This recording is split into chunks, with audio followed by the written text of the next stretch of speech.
Halo semuanya, kembali lagi di channel Raja Galba ya. Nah, di video terbaru saya ada komentar pendek tapi penting untuk kita bahas guys di sini ya. Di sini ada yang komen begini, "Abang, pinjol kalau nggak dibayar seumur hidup boleh nggak sih?" Nah, gitu ya. Jadi, saya sangat yakin sekali bagi para warga Indonesia yang punya pinjol ataupun yang sudah galbay gitu ya.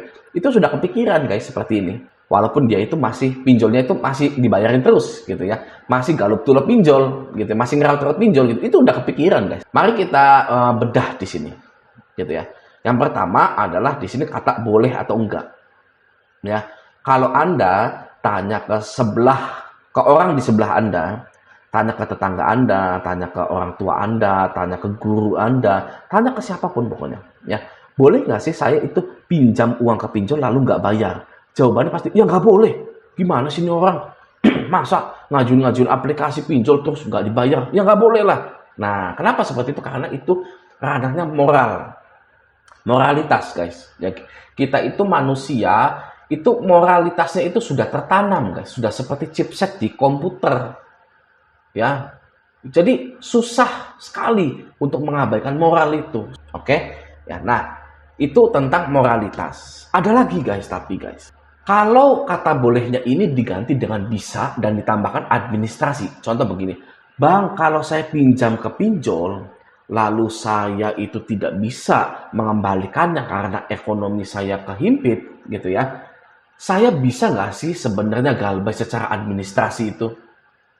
Kalau pertanyaannya seperti itu jawabannya bisa, guys. Ya, bisa jawabannya. Anda bisa galbay. Begini, ya.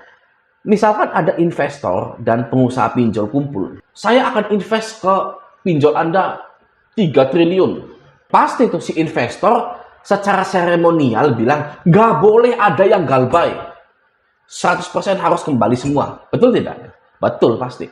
Si bos pinjolnya juga bilang ke para jajarannya, nggak boleh ada yang gagal bayar. Gitu ya? Betul kan? Nah, tapi guys, itu tidak mungkin seperti itu. Konsumen itu bisa gagal bayar dikarenakan ekonominya yang goyang.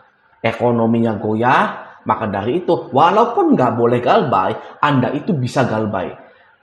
Makanya adanya denda.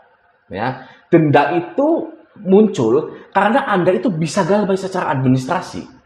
Ya, kalau Anda nggak bisa galbay, nggak boleh galbay, Anda itu tidak dikenai denda. Anda itu dihukum dengan cara yang lain. Tapi karena Anda itu bisa gagal bayar karena ekonominya Anda goyang, maka dari itu dikasih denda, ya. Tidak hanya perusahaannya saja, guys, ternyata yang memberikan hukuman, negara juga memberikan hukuman. Contohnya adalah Slik OJK. Kenapa sih Slik OJK itu ada? Menurut Anda kenapa? Ya untuk mencatat. Ya udah, kalau ada catatannya terus kenapa gitu loh? Ya kan? Kan yang namanya ekonomi itu kan tidak pasti. Misal waktu saya gagal bayar gitu ya. Misal si A gagal bayar tahun 2020. Ternyata dia tahun 2025 atau tahun 2022 lah ya. Dia ini pergi ke Jepang, ke Jerman, ke Australia, lalu ekonominya membaik. Gitu loh. Ya kan? Apakah dia tidak boleh kredit lagi? Pastinya boleh karena dia sudah punya penghasilan. Ya. Jadi fungsinya Slik OJK itu apa sebenarnya? Kalau bukan untuk alasan Anda itu bisa galbay secara administrasi. Itu guys sebenarnya ya, plot twist. Kalau di film itu namanya plot twist guys. Ya, denda Slik OJK itu hadir karena Anda itu bisa galbay secara administrasi. Ya, kalau Anda tidak bisa galbay secara administrasi, Anda itu akan dihukum dengan cara yang lain. Contoh seperti di penjara. Ya, tapi nggak mungkin di penjara karena ekonomi gitu ya, karena utang, mohon maaf ya, bukan karena ekonomi. Anda tidak bisa dipenjara karena pinjam ke lembaga pembiayaan di Indonesia ya, yang diterbitkan, yang disetujui oleh pemerintah. Nggak bisa, pemerintah yang menyetujui kok, masa memenjarakan masyarakatnya, kan nggak mungkin. Ada lagi yang ketiga namanya pasal 19 ayat 2. Ini juga lahir karena kita itu bisa gagal bayar secara administrasi. Gini ya, ini pasal 19 ayat 2 ya. Bunyi pasalnya begini. Tidak seorang pun atas putusan pengadilan boleh dipidana penjara atau kurungan berdasarkan atas alasan ketidakmampuan untuk memenuhi suatu kewajiban dalam perjanjian utang piutang. Jadi pasal 19 ayat 2, slik OJK, denda itu hadir karena Anda itu bisa gagal bayar, guys.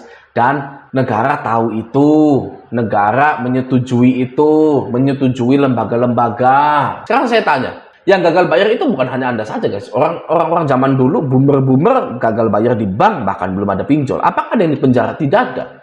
Ya, yang dipenjara itu yang biasanya gelapin motor di leasing. Ya, biasanya seperti itu. Ribut-ribut. Biasanya DC ribut-ribut gitu kan, dibawa ke kantor polisi. Kalau gagal bayar nggak mungkin. Tidak mungkin, sudah ada ininya, guys. Sudah ada perangkat hukumnya untuk Anda itu. Ya, denda, dapat denda, masuk ke slik OJK dan pasal 19 ayat 2. Gitu, guys. Nah, kembali lagi ke sini, gitu kan. Bang, pinjol kalau nggak dibayar seumur hidup boleh nggak? Ya nggak boleh lah. Kenapa nggak boleh? Karena itu adalah alasan moral. Nah, karena kita tahu sekarang hal ini adalah hal moral, gitu ya. Jadi bagaimana solusinya? Solusinya begini. Ya, solusinya begini. Ini yang paling baik untuk Anda. Paling baik untuk Anda. Ya, Anda kalau punya banyak pinjol, galop-tulop terus setiap bulan, gitu ya, sudah nggak kuat, ya kan? Lalu Anda terpaksa gagal bayarlah. Ya, gagal bayarkan saja. Bisa kok, gitu kan ya. Nah, nanti ketika ekonomi Anda sudah membaik, silakan dilunasi. Ya, ini adalah win-win solution. Perusahaan pinjol pengennya lunas. Ya kan? Iya, pengennya lunas, ya kan? Tapi kan ekonomi kita bagaimana gitu? Siapa sih sebenarnya yang pengen utang di pinjol? Ya, tidak ada orang yang pengen utang di pinjol, beli secara kredit, itu nggak ada. Tidak ada, pengennya cash semua juga. Nah, saya juga tahu tuh, orang yang mengikuti Raja Galbay juga tidak semuanya setuju galbay. Ya kan, maka dari itu, win-win solutionnya itu adalah galbay dulu.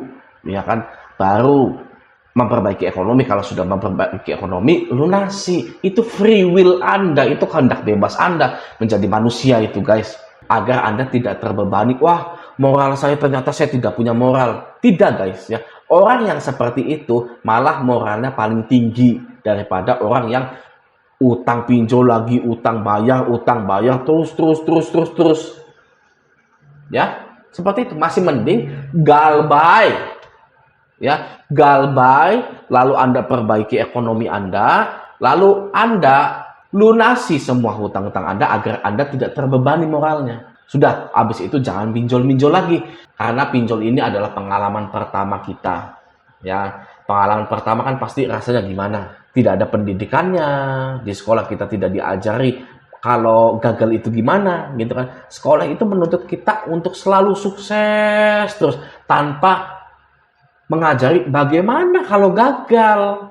Gitu loh, ya kan? Sedangkan kehidupan kita itu sangat-sangat, ya walaupun jangan dimasukin ke otak kita, tapi secara realita kita itu dekat sekali dengan kegagalan.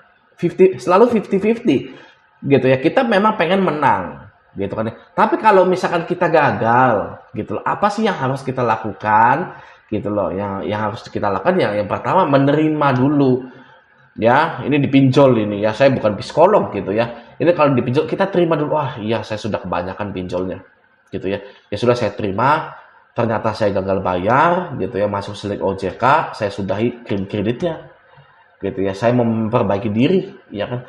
Guys, kita ini bisa berkumpul di sini kenapa? Karena kita ini bisa dibilang pemasukannya kurang. Ya. Jadi kita itu harus memperbaiki pemasukan kita. Oke, nah semoga video ini bermanfaat, sampai jumpa di video selanjutnya.